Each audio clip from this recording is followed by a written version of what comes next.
Assalamualaikum warahmatullahi wabarakatuh. Salam kebajikan, rahayu. Halo semuanya, perkenalkan saya Laras dan rekan saya Atina akan memberitahukan kepada kalian semua tentang bagaimana cara melakukan kerjasama tim yang baik dalam bidang pemasaran.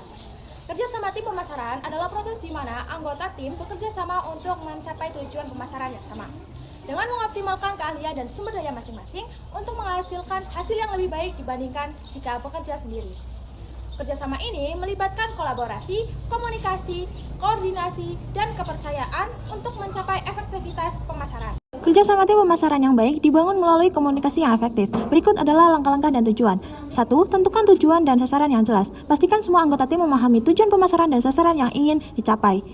2. Komunikasi yang terbuka dan efektif. Ciptakan forum komunikasi yang memungkinkan anggota tim untuk berbagi ide, informasi, dan umpan balik secara terbuka. 3. Pembagian tanggung jawab yang jelas. Ini akan memastikan bahwa setiap orang memiliki area fokus yang jelas dan dapat bekerja secara efektif tanpa tumpang tindih. 4. Saling percaya dan mendukung. Berarti bahwa semua orang merasa nyaman untuk berbagi ide, memberi umpan balik, dan saling membantu dalam mencapai tujuan. 5. Menciptakan lingkungan kerja yang positif. Bisa dilakukan dengan mengadakan kegiatan tim, memberikan apresiasi, dan menciptakan suasana kerja yang nyaman dan fleksibel. 6. Mengkaji performa tim.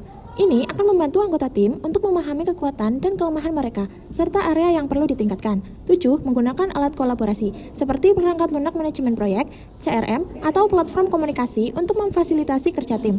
8. Saling menghargai. Menghargai perbedaan pendapat, gaya kerja, dan keahlian setiap anggota tim. 9. Mendorong sikap positif. Dapat meningkatkan semangat tim dan mempercepat pencapaian tujuan. Penting untuk menghilangkan sikap negatif dan menggantinya dengan yang lebih positif dan optimis. 10. Memberikan umpan balik yang konstruktif. Dapat membantu anggota tim memahami kekuatan dan area yang perlu diperbaiki. Dengan menerapkan langkah-langkah ini, tim pemasaran dapat membangun kerjasama yang efektif, meningkatkan produktivitas, dan mencapai tujuan bisnis dengan lebih efisien. 10 manfaat kerjasama tim dan contoh pelaksanaannya.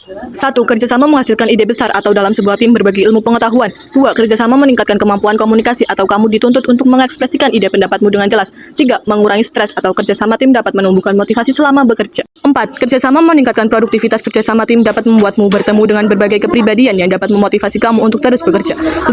Kerjasama menghilangkan rasa bosan. Kamu bisa membagi tugas dengan teman sekelompokmu dan tugas yang dikerjakan tidak terlalu membosankan. 6. Kerjasama melahirkan inovasi. Kerjasama tim dapat menumbuh perbedaan pandangan.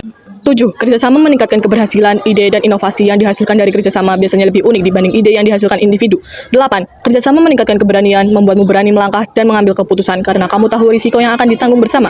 9. Kerjasama bikin bahagia. Adanya rasa hormat, interaksi antar rekan satu tim, dan keterbukaan dapat membuahkan kebahagiaan. 10. Manfaat kerjasama satu tim, yaitu membuahkan banyak manfaat bagi kegiatan sehari-hari yang mungkin kamu sendiri juga sudah rasakan secara langsung. Ragam bentuk kerjasama tim. 1. Gotong royong merupakan bentuk kerjasama secara sukarela tanpa adanya paksaan demi tercapainya tujuan bersama. 2. Kooptasi adalah bentuk kerjasama berupa penerimaan unsur-unsur baru dalam sebuah kepemimpinan dan organisasi dengan tujuan untuk menghindari konflik. 3. Joint venture. Joint venture adalah bentuk kerjasama antar perusahaan untuk mengumpulkan lebih banyak sumber daya demi mencapai tujuan bersama. Joint venture biasa dilakukan dalam suatu proyek maupun aktivitas bisnis tertentu. 4. Bargaining adalah kerjasama dalam bentuk perjanjian tukar-menukar barang maupun jasa antara dua organisasi atau lebih. 5. Koalisi adalah penggabungan antara dua organisasi atau lebih untuk mencapai tujuan yang sama. Contoh kerjasama tim. 1. Tim digital marketing. Anggota tim dapat bekerjasama untuk membuat kampanye iklan online, mengelola medsos, dan membuat konten yang menarik. 2. Tim sales dapat bekerjasama dengan tim pemasaran untuk mengembangkan strategi penjualan yang efektif dan mencapai target penjualan. 3. Tim produk marketing dapat bekerjasama dengan tim R&D dan tim produk untuk memastikan produk yang dipasarkan sesuai dengan kebutuhan pasar dan dapat dijual dengan sukses. Terima kasih untuk kesempatan yang luar biasa ini. Ingatlah, jika setiap langkah yang kita ambil adalah peluang untuk berkembang, belajar, dan tumbuh. Mari jadikan setiap pengalaman sebagai pelajaran, setiap tantangan sebagai dorongan, dan setiap pencapaian sebagai motivasi untuk maju. Sampai jumpa di kesempatan presentasi lainnya. Sekian dari kami. Mohon maaf sebesar-besarnya apabila ada tutur kata yang kurang berkenan di hati Anda. Terima kasih. Wassalamualaikum warahmatullahi wabarakatuh.